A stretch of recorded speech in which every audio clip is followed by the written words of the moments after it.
Bonjour, Bonsoir. bonsoir, Bonsoir. bonjour.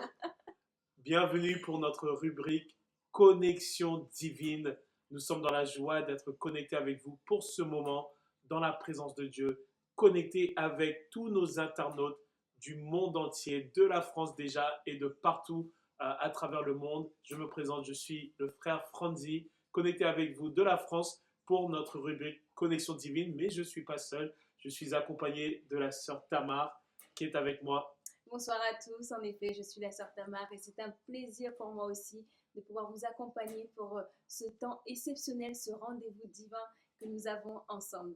Effectivement, nous sommes avec vous connectés pour une rubrique spéciale où nous allons passer un temps pour pouvoir vraiment voir ensemble et décortiquer le message qui a été libéré par notre Père spirituel, le bishop Grégory Toussaint, que nous saluons de passage, lui et son épouse pasteur Patricia Toussaint, par lequel nous sommes connectés pour cette rubrique. C'est une joie de pouvoir avoir ce moment, d'avoir ce temps.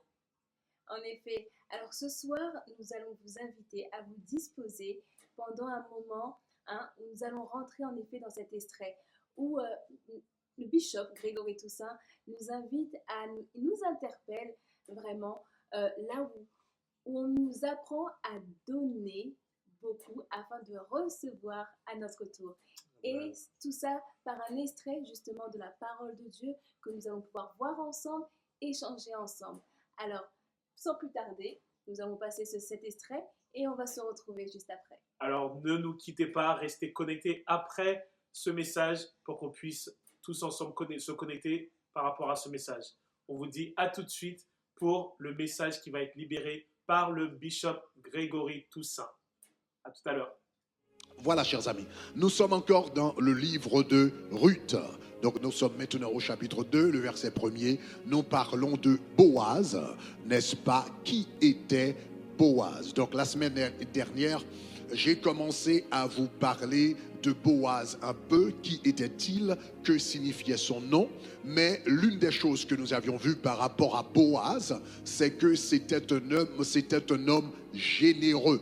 Donc nous avions vu la semaine dernière que Boaz avait toutes les raisons pour, n'est-ce pas, se soucier de Naomi. Naomi, c'était pas un parent, donc directement de Boaz. Donc Boaz, c'était vraiment la famille.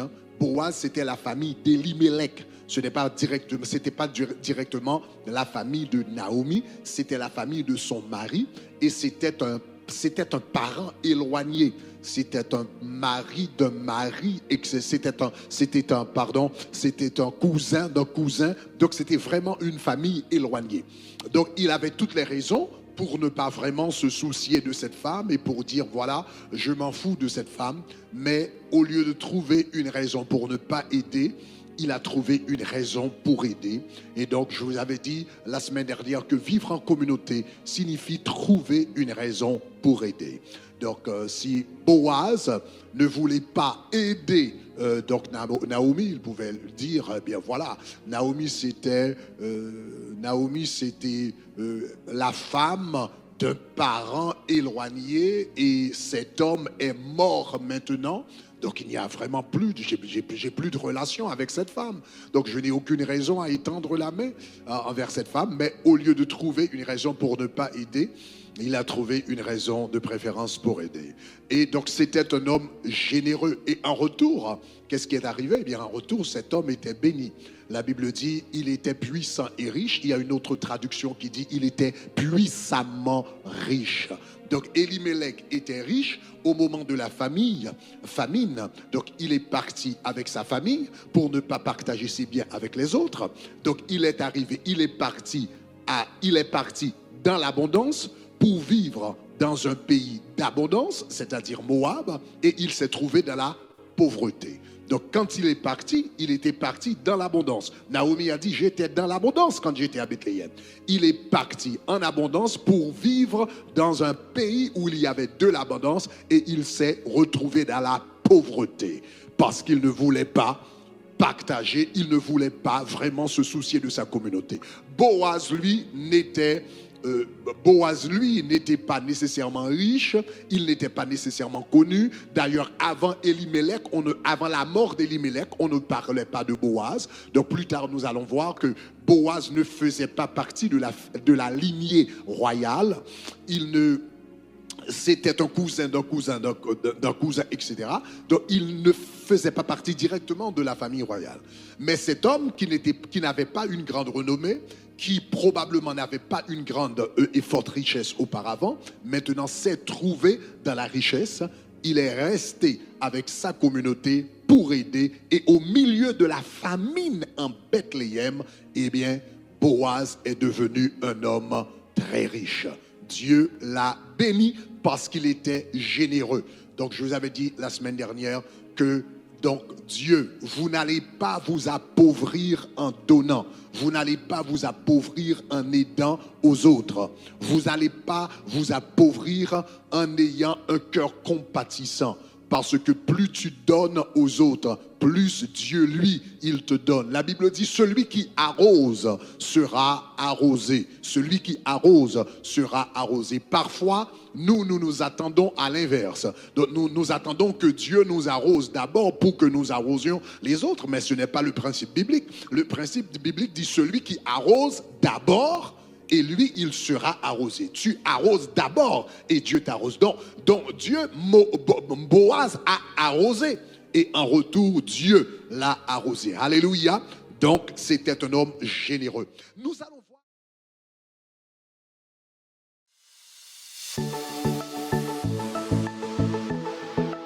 Bonjour la famille, je suis le frère Eddy, je suis de la Guyane française connecté au TG France. Je suis de la famille multiculturelle et vous? Je suis de la famille. Est-ce que toi, tu es de la famille? Je suis connecté à la famille multiculturelle. Et vous? Oui, je suis dans la famille. Et toi? Je fais partie de la famille multiculturelle. Et vous? Je suis dans la famille. Et toi, es-tu dans la famille? Oui, je suis dans la famille. Et toi, tu es dans la famille?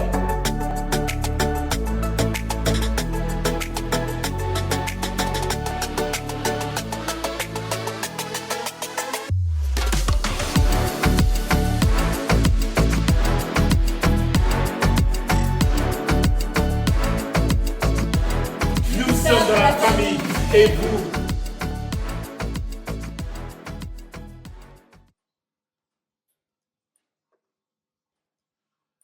Waouh, waouh, waouh, waouh. Quel message puissant, quelle grâce de pouvoir recevoir des messages qui nous interpellent sur la vie de Boaz, qui nous parlent de qui était Boaz et de tout ce qu'il a apporté en tout cas pour sa communauté, pour sa famille, pour son pays.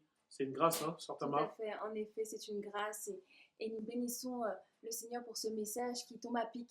Un message où la société, justement, nous pousse à l'égoïsme, où nous pousse à justement ne pas donner parce que la vie est dure, parce que nous avons nos problèmes, parce que nous avons d'autres choses à gérer. Alors que là, la Bible est très claire. Et par l'histoire de Boaz que nous retrouvons dans le livre de Ruth, nous voyons que Boaz n'a pas attendu justement que la communauté fasse quelque chose pour lui, mais c'est un homme qui s'est levé, qui a pu servir sa communauté, qui a pu avoir le sens du service Et de la de générosité. la générosité. C'était C'est un ça. homme généreux. Et c'est une valeur que ce passage nous apprend, une valeur très importante, n'est-ce pas? Effectivement, effectivement. Dans les temps dans lesquels nous sommes, aujourd'hui, on voit avec tout ce qu'on vit, on voit on va dire qu'il y a des temps de crise, il y a des temps de crise dans la société. Là, dans l'histoire de Boaz, on voit que là où il y avait une famine, là où les temps étaient très durs, là où les temps étaient difficiles pour les familles, pour les hommes, pour les femmes, Boaz, lui, n'a pas attendu d'avoir reçu pour donner. Et en fait, ce message nous relate vraiment le côté d'apporter cette générosité avant même d'avoir reçu, mais de donner pour recevoir. Et ça, c'est vraiment c'est une loi spirituelle. Hein. C'est une loi Oui. spirituelle. Tout à fait. En effet, c'est un principe divin, un principe qui était valable depuis le temps de Boaz, depuis cette génération, et qui est valable pour cette génération maintenant. Et nous qui qui bénéficions de ce message riche, nous devons comprendre en effet que la générosité, c'est quelque chose qui se cultive aussi, c'est quelque chose que nous apprenons au fur et à mesure, et combien même, justement, qui est la famille, nous l'étant difficile, Oui. nous devons retenir que c'est indispensable, parce que justement, c'est pas que quand il n'y a plus rien, qu'on garde tout pour nous, hein, et qu'on pense que justement on va recevoir ainsi. C'est ça. Mais si nous voulons recevoir, si nous voulons pouvoir nous-mêmes, comment dire, recevoir cette bénédiction, il nous faut donner. Mais comment donner? Comment donner, frère Fonzi? Comment donner? Tout simplement, il y a différentes manières de donner. Alors, on le voit bien avec Boaz qui nous dit qu'il avait le sens du devoir. En fait, déjà, il s'est mis à la disposition des personnes qui étaient autour de lui. Alors déjà, on peut donner par le service qu'on apporte aux uns et aux autres, en se donnant, parce que notre temps, on dit que le temps, c'est la commodité qui est la plus précieuse. Et Boaz, il a mis ce temps à part pour pouvoir servir les autres, pour être au service des autres, pour être au service des proches, hein, que ça soit Naomi, que ça soit Ruth, que ça soit toutes les personnes qui étaient dans ce cercle directement. Il a su être là pour les servir et être au service du Seigneur, bien sûr, parce que à travers aussi, il n'a pas juste donné de sa richesse, mais il a donné de sa personne. Il a donné de sa personne, et en donnant de sa personne, on voit que là où notre relation avec Dieu, c'est quelque chose que nous possédons qui est très riche, mais lui aussi, il a préféré mettre la richesse de qui il était, en fait, ce caractère qu'il manifestait, ce témoignage qu'il voulait laisser derrière, en avant sa richesse. Alors, c'est vrai que, voilà, en fait, on peut donner par le service, mais on peut donner par nos moyens, nos ressources qu'on a à nos dispositions. Est-ce qu'il y a peut-être un autre moyen qu'on peut donner? Tout à fait. Alors pour donner, et même pour se donner soi-même, il nous faut la base, l'essence, et je dirais même l'amour. Parce que sans amour, il nous est impossible de donner. Véritablement, sans amour, nous allons justement cultiver autre chose, l'opposé de l'amour, et j'ai envie de dire l'égoïsme, ou toute autre comment dire, émotion, toute autre chose, toute autre essence. Mais là, nous ne parlons pas justement dans ce texte-là d'un amour quelconque. Nous parlons vraiment de cet amour qui nous provient de la parole de Dieu, cet amour qui nous vient de Dieu véritablement, cet amour inconditionnel, parce qu'une communauté, on ne connaît pas tout le monde. On ne sait pas, tout le monde n'est pas notre famille. Mais nous avons cet amour-là pour les uns les autres, nous nous donnons. Et cette générosité, finalement, elle n'est pas seulement monétaire, mais cette générosité, c'est donner de son temps. Hein? C'est le sacrifice. C'est le sacrifice. C'est un sacrifice, Oui, c'est ça. tout à fait. Tout à fait. En fait, à travers le sacrifice, à travers ta vie, c'est vrai qu'il y a des sacrifices à faire. Et notre père spirituel, lorsqu'il nous enseignait sur les choses à savoir, sur le devoir, il nous a parlé des contraintes en fait qu'on peut avoir à travers le devoir. Et une de ces contraintes, en fait, c'est le sacrifice. Et notre père spirituel nous faisait comprendre à quel point il y a des moments où tu dois te sacrifier, où tu dois mettre de côté ta propre vie, ta propre personne, ta propre volonté, tes propres envies pour pouvoir donner pour les autres, en fait, te donner pour les autres et te donner pour ta nation, te donner pour ta communauté et les personnes que tu aimes et que tu veux voir, en fait, réussir. Tout à fait. Alors la question que nous posons ce soir, est-ce que nous sommes prêts à mettre nos désirs de côté, à mettre justement nos projets de côté, à mettre tout ce à quoi nous aspirons de côté pour pouvoir nous sacrifier? Ce soir, c'est la question que Dieu nous pose. Même dans le mariage, même dans les mariages, dans un couple. Hein? Bien évidemment. Dans le couple, hein? Il y a des fois, il faut mettre sa propre vie de côté pour pouvoir, on va dire, sacrifier ce que nous, on veut pour faire plaisir à l'épouse ou bien l'épouse à l'époux. Et c'est pas toujours facile, hein? C'est pas toujours facile, mais c'est pour ça qu'on a des Boaz qui nous apprennent vraiment. Et lorsque on regarde ce message, ce court extrait de ce message, qu'on vous invite bien sûr à aller retourner sur ce message sur qui était Boaz, retourner sur ce message pour aller encore regarder plus en profondeur avec l'appui de la parole de Dieu et voir comment cet homme en fait nous interpelle sur la générosité, le sacrifice, le devoir vraiment de se mettre à part pour ceux qu'on aime, ceux qui nous entourent, notre communauté, les personnes de la famille et voilà, les personnes qui ont une attente vis-à-vis de nos vies en fait, de ce que nous on peut donner pour accompagner les autres dans leur destinée, pour entrer dans les projets que le Seigneur a pour eux. Tout à fait. Et en faisant ainsi, bien-aimés, justement, lorsque nous donnons, lorsque nous nous sacrifions pour les autres, nous recevons des bénédictions. Alors, j'ai envie de dire, au-delà du matériel, nous recevons des bénédictions spirituelles. Même lorsque nous serons plus de ce monde, ces bénédictions iront avec nous. Et là, ce sont des choses pour lesquelles il n'a pas de prix réellement. Donc, lorsque vous prenez le temps de vous donner aux uns aux autres, le temps que vous prenez à part pour servir le Seigneur ou pour aller voir la famille ou pour vraiment apporter de l'aide à sa communauté, et ben ce temps-là n'est pas en vain. Vraiment, ce temps-là n'est pas en vain.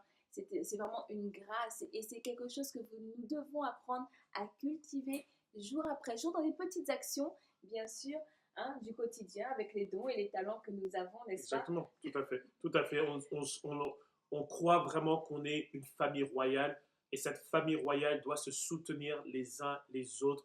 On doit, au quotidien en fait, c'est vrai qu'on on a notre propre volonté, mais le Seigneur qui a des projets de paix et non de malheur pour chacun d'entre nous, il a des projets qu'il connaît, il a des projets qu'il a formés sur notre vie, parce que nous, notre cœur a des penchants, nos cœurs ont des choses qu'on veut réaliser, qu'on veut faire, mais c'est vrai que ce côté de se sacrifier et d'être vraiment diligent dans ce sacrifice, c'est quelque chose qu'on commence à voir de moins en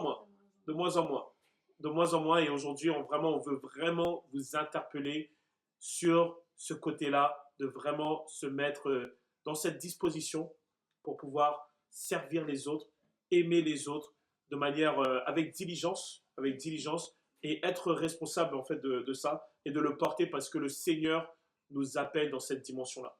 Tout à fait. Et au travers de ce court extrait, et comme mon époux l'a pu le dire tout à l'heure, nous vous invitons à voir l'intégralité vraiment du message de l'histoire justement de Ruth, notamment là, en l'occurrence, nous parlons de Boaz, parce qu'il y a beaucoup de richesses qui nous instruisent vraiment pour nos vies et pour avoir des fondements solides.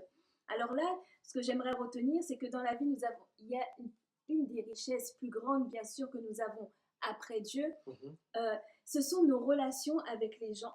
Parce que ce sont avec eux, ce sont eux qui vont nous aider derrière et qui vont pouvoir nous ouvrir des portes lorsque nous serons en difficulté. Donc quand nous aidons, bien aimés, nous aussi nous pouvons arriver dans une situation où demain nous avons besoin d'autrui, où demain nous avons besoin des autres. Et justement, dans cette position de faiblesse que nous avons, et ben à notre tour, nous recevons de l'amour, nous recevons de l'aide des uns et des autres, au-delà même de ce que nous pouvons penser et imaginer. C'est pourquoi c'est sans regret, c'est sans amertume, mais c'est avec joie que nous allons prendre cette habitude, cette clé-là, de pouvoir aider notre prochain. Et de pouvoir prendre plaisir à le faire. D'accord? Dans ce temps-là, où cette société où très individualiste, nous restons cette famille royale où nous nous entredons les uns et les autres. Exactement. Et pour clôturer sur la base de ce qui vient juste d'être dit, on est tous ensemble et Dieu veut nous utiliser chacun pour bénir l'autre. Et notre Père spirituel nous enseigne vraiment comment être là l'un pour l'autre, se servir l'un l'autre pour justement avoir accès à cette grâce, à ces bénédictions que le Seigneur a pour nous parce qu'il nous a créés pour cela. Alors on veut vraiment bénir le nom du Seigneur pour ce message et on veut clôturer dans la prière pour que le Seigneur vraiment nous conduise, qu'il nous interpelle vraiment sur ce côté-là où dans le monde où on voit que le monde va mal, on voit que le monde même court à sa perte, mais que nous, on veut vraiment se positionner sur la base et la vérité de la parole de Dieu, parce que c'est ça qui est la vérité. Tout à fait. C'est pas ce que l'on vit au quotidien, c'est pas ce que le monde nous dit. La vérité, c'est la parole de Dieu. Et on veut prier pour qu'aujourd'hui, qu'on arrive à vraiment se recentrer sur ces fondements bibliques Tout à fait. qui nous poussent, comme Boaz, à être au service des autres, à se sacrifier pour les autres avec diligence, avec amour, comme on l'a dit, hein, Tout à avec fait. amour, Générosité. avec générosité. Vraiment, voilà, ce côté de générosité parce que le monde a besoin de nous. Le monde a besoin de cette famille royale. Et voilà, on veut vraiment manifester et vraiment mettre à la lumière les valeurs de Christ à travers le monde. Alors, on va prier pour que le Seigneur puisse nous conduire dans ce sens-là. Seigneur notre Dieu, nous voulons te rendre grâce, nous voulons te remercier parce que tu es vivant au milieu de nous. Seigneur, nous te remercions parce que nous croyons que pendant, Seigneur, ce temps, pendant cette rubrique, pendant ce court moment, Seigneur Jésus, que nous passons ensemble, nous croyons, Seigneur, que tu veux interpeller, Seigneur, un bien-aimé. Tu veux interpeller, Seigneur, un frère. Tu veux interpeller une sœur, Seigneur, pour pouvoir les ramener, Seigneur, à la vérité de ta parole. Seigneur, ta parole nous enseigne que nous devons marcher dans l'amour, que nous devons marcher, Seigneur Jésus, dans la diligence, la responsabilité de pouvoir être au service des autres. Seigneur, nous voulons faire cela, Seigneur, pour glorifier ton nom, car nous croyons qu'en le faisant, Seigneur, que le monde verra que tu es là, le monde verra que tu agis, le monde verra que l'amour existe toujours, Seigneur Jésus, et que cet amour peut se manifester vers une personne qu'on n'a jamais rencontrée. Elle peut se manifester vers un membre de la famille. Elle peut se manifester vers un collègue, une collègue. Seigneur, nous voulons que cet amour, Seigneur, puisse se répandre partout où tu nous envoies, Seigneur, pour le seul but de ta gloire. C'est pourquoi nous demandons maintenant, Seigneur, que tu ouvres nos yeux et nos oreilles spirituelles, Seigneur Jésus, pour qu'on puisse être interpellés, Seigneur, sur comment marcher dans les voies de l'amour, comme Boaz l'a fait, Seigneur Jésus, là où il a été généreux. Seigneur, nous demandons maintenant que tu nous fais grâce, Seigneur, de cette générosité, Seigneur Jésus, pour glorifier ton nom. Nous te remercions, Seigneur.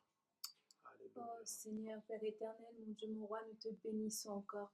Nous te disons merci pour ce message, Seigneur, ce message qui nous interpelle aujourd'hui, Papa. Nous te rendons grâce, Seigneur, parce que là où nous sommes en effet dans les temps difficiles, là où, Seigneur, nous avons été blessés, là où nous avons été trahis, là où nous avons été volés, Seigneur, et ben nous avons parfois même perdu cette valeur-là de la générosité. Nous avons perdu, Seigneur, ce qui est la base, le fondement qui est l'amour, Seigneur. Et nous avons perdu même ce sens du service. Alors ce soir, Papa, nous venons devant ton trône de grâce et nous implorons vraiment, Seigneur Jésus, ce soir ce cœur-là, que tu puisses nous donner ce cœur de générosité, que tu puisses intervenir, Seigneur, étendre ta main et vraiment ranimer l'amour, Seigneur, qui nous animait. Ranimer, Seigneur, ce cœur-là de service, que tu puisses réveiller en nous, Seigneur, ce cœur véritable, où nous pouvons reprendre, Seigneur, ces bonnes actions que nous avions, Père éternel, celui de pouvoir aider notre prochain, celui de pouvoir, Seigneur, accompagner, Seigneur, notre communauté, conseiller, et avec les dons et talents que tu nous donnes, de pouvoir le mettre à disposition. Oh Seigneur, ce soir, nous croyons que tu fais une œuvre nouvelle, Seigneur. Alors nous te bénissons et nous te rendons toute la gloire pour toutes les personnes qui sont connectées ce soir et qui nous suivent à travers le monde entier. Nous croyons, Seigneur, que cette générosité ce soir n'a pas de frontières, mais que tu localises chaque personne, Seigneur, et que tu agis, Seigneur, dans la vie de chacun, Père éternel. Rends-nous, Seigneur Jésus, apprends-nous à cultiver ce fruit de l'esprit qui est la générosité, Seigneur, à travers l'amour, Seigneur, ton amour qui nous anime pour les uns et les autres. Nous te bénissons, Seigneur, et nous te rendons toute la gloire. Merci pour cette parole qui nous fait du bien ce soir, Seigneur, et qu'elle tombe dans une bonne terre ce soir, afin de donner et de cultiver un bon fruit. Que toute la gloire et tout l'honneur te revient, Seigneur, au siècle des siècles. Nous t'avons ainsi prié. Amen. Amen, amen, amen. Nous rendons vraiment grâce à Dieu encore une fois pour ce temps, pour ce moment, dans sa présence. Encore une fois, comme vous le savez, c'est pour nous en fait une joie d'être connectés avec vous à travers la francophonie, et nous allons nous connecter ensemble pour ce genre de rubrique de plus souvent, parce que nous voyons que il y a une demande qui se fait à ce niveau-là, et on veut vraiment répondre à cette demande et vraiment être connectés ensemble. C'est un moment où nous allons nous connecter pour vraiment, vraiment laisser la parole de Dieu nous interpeller sur différents sujets qui peuvent nous amener à réflexion et nous amener à grandir au quotidien.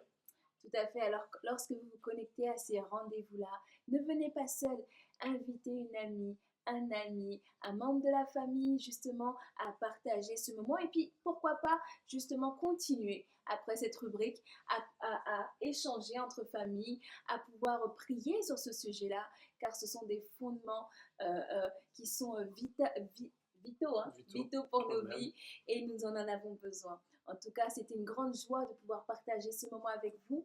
Et nous croyons et nous espérons vous revoir encore plus nombreux pour les prochaines rubriques. On vous dit à très vite pour la prochaine rubrique. Alors, que le Seigneur vous bénisse, qu'il vous garde et à bientôt. Sur Connexion Divine. À bientôt. À bientôt.